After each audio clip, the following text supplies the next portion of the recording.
KR here talking today about magic toys. It's always been something I've loved to do. Once again, I've been doing this sort of mundane magic items on my Patreon. I'm sure I've done different things on this channel over the years. And toys are one of those things that they're so evocative of both, childhood and innocence. And when you're mimicking what adults are doing or you're learning about different aspects of life with toys. And the idea that you find some magic toy, there's always a story there. There's always a story in terms of why would some presumed adult create this toy and then make it magical. This came up just recently in the Pathfinder campaign that I'm running. There was this ghost of this child. It's a long story, but she'd been put in this room. This complex was overrun by these evil forces. Her mother put her in this room. She had this doll that she gave her that she imbued with protection magic. And the little girl died. Basically, her mother gave her this vial that took her off to the next land painlessly, right? I didn't want to go into, I didn't want the child to starve to death or something, or be killed, certainly. So she had this ghost, and she had this doll, and one of the players, they all kind of took it upon themselves. So one player especially to put her soul at rest with her mother and father. So she gave him this protection toy. And I worked it into a mechanics of protection from fear. It had some different protect abilities. It was a useful item. It's a magic toy, right? So he carries this doll with him at all times.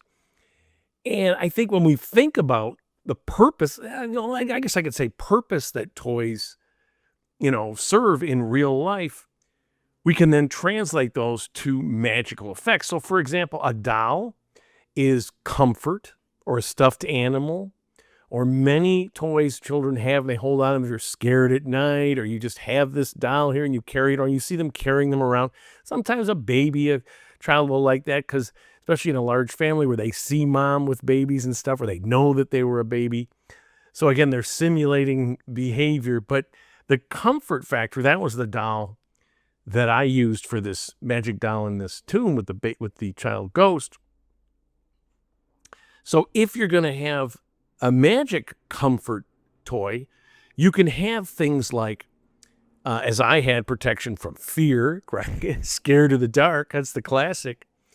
But you can also have things like protection from disease, right? Or poisons, like the child is bitten by a spider or something like that. It gives them some, whether or not it's immunity, that'd be a powerful item. Maybe a one-shot immunity thing. Because again, you're always thinking, is this a permanent thing? Is it once a day? Is it a one-shot? If I had any poison the child takes in, it's immune to, so that way the parents run in and see what's happened. So now the players, 1,000 years later, find this toy. It's got that ability, or it gives you bonuses on your save. That might be something that's more permanent. You got to decide that.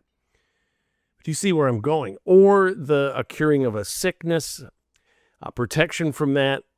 Especially if there are sicknesses in these games, and you've got this toy, right, to protect you from that. That's a nice thing to have. You can also rejuvenation, something like that, where you get some extra, the toy gives you this moment, this burst of energy to run away or something. I could think of speed, kind of the haste spell or something, but also rejuvenation, some temporary hit points, whatever. And one of the things, comfort, the child can fall asleep, right? So you can, with this sleep comfort toy, maybe you can get a full night's rest with 4 hours sleep with this doll that you sleep with. Or if it's a protection thing, you can get a full night's sleep, but if anything comes around, it warns you, gives you a little mental, like an alarm spell, something like that. See, this is the thing, because you've got this person, a person that can invest items with magic, a child, and they're trying to give them toys to protect them. So that's the toy that comforts. There's also the toys that imitate adult things or adult activities. When you're a kid, you have a toy lawnmower, toy stove, right? We had in my day toy rifles. I don't know if those are still out there. But these are where you pretend that you're doing an adult activity. And if a child is given this toy and it's imbued with magic, it can be a lesser form of something about that item. So, for instance, you have a magic toy sword, right? Now, if you're going to wield the magic sword as opposed to your own sword, that gets a little, is that how you want to use that? Or does having the toy sword and being invested in it give you bonuses on your strikes with your regular swords? You got to think about that. Same thing with toy armor, a toy helm. How are you going to get it on your head, right? Because the presumption here is if it's toy, it's small. It's made for child size. We all know, of course, how magic items get large or small when people are wearing. That's part of their effect, right? From the Ring of Sauron shrunk down. But again, we're trying to maintain that toy-like image, so I think a toy sword would remain just a toy sword, but still some magic power. Well, heroism gives the person that has this toy, it gets a +2 on some checks. However heroism works in your world, maybe it is hit and damage. Now, what if you had the child of a wizard and they gave them a toy wand that was supposed to start training them in using magic? So you could have a wand invested with, maybe it's cantrips only, maybe it's lower level versions of spells, can still be useful, And again, it's a toy, so it's small. And again, whether you waving it around would just be kind of humorous, but the thing about it is, it also might have toy-like effects. So when you throw the spell, colors are created or something. Like a color spray would be fun, that kind of thing, where it's really fantastical or something, or dazing the opponents or something. Because again, it's like a junior item, so it has a whole bunch of cantrips. And you can think about the wands that come in your system, and in some ways expand upon it with lower-level spells. It has multiple lower-level cantrips, and you can even lower those, but you've got a variety. They have items like that where they give you, I think it was Pathfinder, I think one of the modules I ran through, it gave you it was a powerful thing. But you can have lower level spells or versions of spells because it's a toy wand. And this gets back to a purpose for a toy practicing is educational toys, right? The abacus, the toy abacus where you're learning how to add. They have toys where you stack things. These are for little kids, right? You stack the various blocks in various rods to see which shapes go where. I don't know if the Rubik's Cube is because some toys are made just to pass the time. So do you remember they used to have that thing where you went like this, you get a little marble and a little maze, and your idea was to get from one end to the other without falling in holes. It was a pain, right? I got sort of good at it. I have friends that could just do it, just like I had friends that could do a Rubik's Cube in like 2 minutes. I don't know if that's educational as much as to pass the time, but it could be. Because if you're like teaching a thief the intricacies of, picking locks or doing delicate tasks, and they learn on this toy. And when you master this toy or when you play with this toy, you get a bonus to whether it's your thieves skills, and if you have a skill-based system, or whether it's your dexterity, if that's part of the check or something like that. This toy can give you that once per day or something, right? That was its purpose, a training, an educational toy for people employed in the activities of the player characters. So I did a bunch of sample toys on my my Patreon. And again, based on, the dolls that give comfort. I had a marionette that gives courage. I had a toy telescope that allows you to see at a great distance.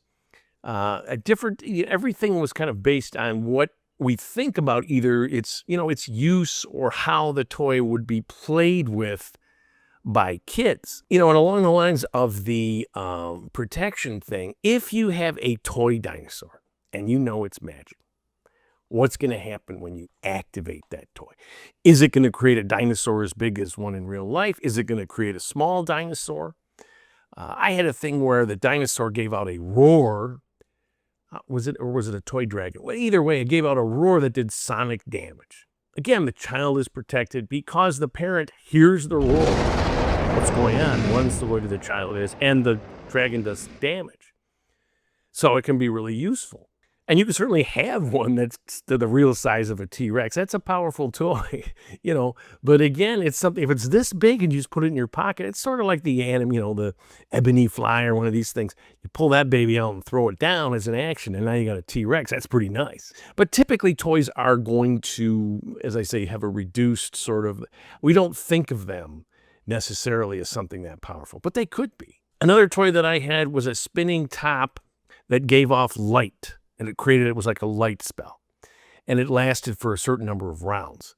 You know, the modern light spells don't last that long. You can also have a spinning top that moves at your direction, and maybe you can see through it or whatever, and it just kind of zings along. But again, it could give you spin this thing, and it gives off light like a color spray or something like that. Again, in a reduced version. Whatever the toys, not just perfect, because a spinning top is kind of one of those idle your time away. But when you could, so you could make it, like, again, it makes a weird noise, the sonic kind of thing. It creates lights. You spin this top and it creates lights on the wall, and it's some kind of divination device telling you something. Maybe it's a locate object. Where are mom and dad? You know, someone that's important to you. You imbue it with some person. Maybe it isn't just anybody, but it's all the party members or something. You imbue the spinning top, the dip, to see where they are at any moment. So to create magic toys, you think about their purpose. You think about the fact that as a toy, it's usually reduced in effect. Doesn't have to be, but it can be. And then you just think about, what are some things that I can do that give those effects to players in a way that might be useful? And more importantly, what is the story behind it? How did this, my doll was there for a purpose. I just did a whole thing about, it's on the Patreon, about creating stories behind your adventure hooks, like really thinking about stories. And toys always have one because somebody played with that toy. Just like when you find toys from your childhood in a box or something and you look through them. Some of them you remember and you can know what that was. Some of them you're like, I don't know what this is, right? You know, a model like we used to make those, and that model becomes that item, becomes a boat, becomes something, how big that's going to be. But again, it really does become one, and then it shrinks back down. And it isn't just a, how can I say this, crude model of one. It's a toy that some child or some person played with long ago. So it's always got those story hooks. And again, I shout out to my Patreon members. I made my magic toys for them. I really enjoyed doing that. I'd love to hear your comments, your thoughts. If you use magic toys, like and subscribe. And of course, most importantly, play an RPG game, whichever one you choose. Tell somebody else about it.